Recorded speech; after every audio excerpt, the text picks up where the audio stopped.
Chairman Kim, Chairman Min, thank you for the invitation to join you today.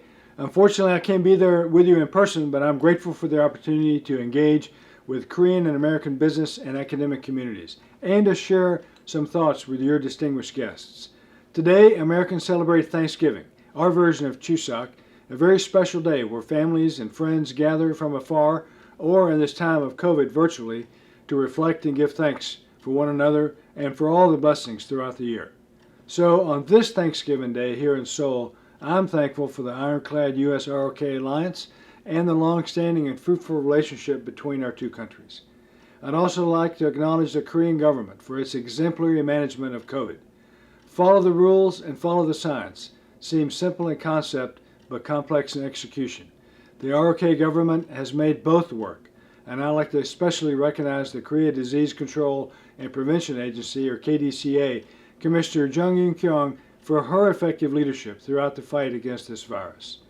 Since the early days of the pandemic, many in the United States experienced firsthand the advantages of partnering with an innovation nation like Korea. I've proudly touted Gwangju and Jeollabuk-do's vibrant sister city and sister province state relationships that kicked into high gear with PPE donations. On the commercial side, Hyundai, early in the pandemic, developed drive-through testing at 22 hospitals across the United States and provided vehicles for medical and emergency responders. Kia produced protective face shields at its West Point, Georgia facility for U.S. healthcare providers.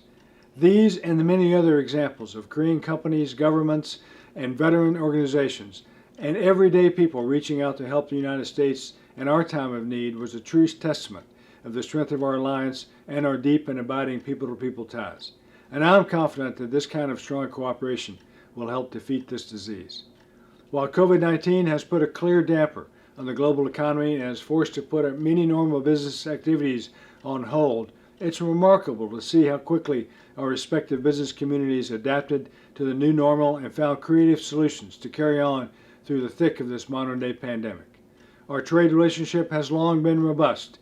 Korean exports have long found an open market in the United States, and we remain the second biggest export destination for quality Korean goods.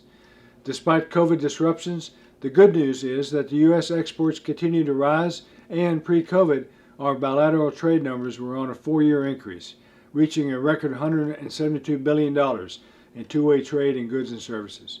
Of course, the post-COVID numbers remain to be seen. Our shared values and goals are also self-evident in the international relations sphere. The Indo-Pacific is an area of great importance to America as well as to South Korea. The United States is an Indo-Pacific nation, always has been and always will be. Notwithstanding COVID-19, this region will continue to be an engine of global economic growth.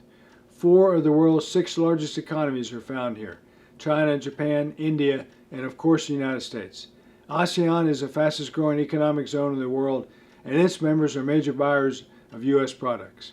Korea, too, is a $1 trillion economy, projected to be the 9th largest in the world by the end of this year.